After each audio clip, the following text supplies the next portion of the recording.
சரத்குமார் அவர்களை அன்புடன் மேடைக்கு அழைக்கிறோம்.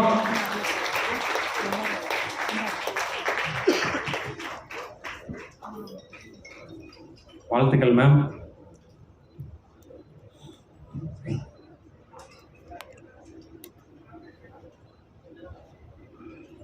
இங்க வந்திருக்கும் அனைவருக்கும், பத்திரிகை நண்பர்களுக்கும், ஊடகங்களுக்கும், தமிழ்நாட்டு மக்களுக்கும், இந்த படத்தை தயாரித்த fashion studios, Sivakarthikeyan productions, director Sivakumar Murugesan அவர்களுக்கும், அவருடைய அனைத்து தொழில்நுட்ப கலைஞர்களுக்கும், என் கூட நடித்த அனைவருக்கும் முதல்ல நான் என் நன்றியும் வணக்கத்தை தெரிவித்துக் கொள்கின்றேன். இது ஒரு சக்ஸஸ் மீட்னா ப்ரெஸ்ஸோட ஒரு சக்ஸஸ் மீட். அண்ட் ஒரு உண்மையான சக்ஸஸை கொண்டாட பெருமையாக இந்த மேடையில் நிற்கிறேன்.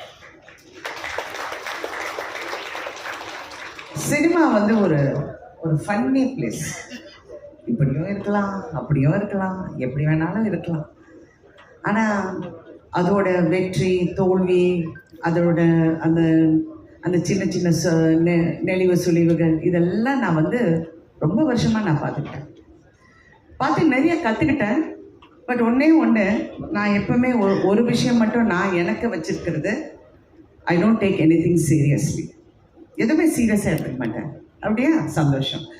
நான் இந்த படம் நடிக்கிறப்போ ஆஃப்கோர்ஸ் நான் நிறையா பேசியிருக்கேன், அந்த படத்தை பற்றி சொல்லியிருக்கேன். அப்புறம் இசை வெளியீட்டு விழாவில் நிறையா இவர் பிரசன்னா பற்றி பேசியிருக்கேன், விவேக் பற்றி பேசியிருக்கேன்.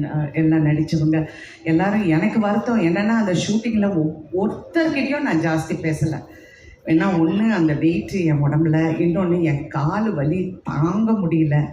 கண்ணை திறந்தேன்னா அழுதுடுவேங்கிற பயத்தில் கண்ணை மூடிக்கிட்டு அப்படியே உட்காந்துட்டு இருப்பேன். அது பாலசரவணன் தான் ஓரளவுக்கு என்கிட்ட பேசலான்னு நினைக்கிறேன். ஏன்னா அவர் என் பக்கத்துலேயே உட்காந்துட்டு இருந்தார். அப்புறம் இவங்களெல்லாம் எனக்கு தெரிஞ்சு கூட எனக்கு அவ்வளோ பேச முடியல. ரேஷன் எல்லாம் நான் ரொம்ப அப்ரிஷியேட் பண்ணேன், அப்படி பார்த்துக்கிட்டே இருப்பேன். அப்புறம் இந்த மருமகளாக அந்த 3 பொண்ணுங்களும், ஐயோப்பா என்ன performance, what is this performance, fantastic. இதில் முக்கியமாக இந்த படத்தை பற்றி பேசணுன்னா, இது ஒரு உண்மையான சக்ஸஸ்ங்கிறத தாண்டி நான் நிறைய எழுதி வச்சேன். இது இப்போ பிஸ்னஸில் ஒரு பெரிய வெற்றியை கணிச்சிருக்கு. எல்லாரும் 50 கோடி 60 கோடின்னு நீங்கள் நினச்சி பாருங்கள். இந்த படம் 150 ரூபாய் டிக்கெட்டில் இருந்து மாறாமல் இவ்வளோ கலெக்ட் பண்ணியிருக்கு. இப்போ சில பெரிய ஹீரோஸ் அந்த பெரிய படங்கள்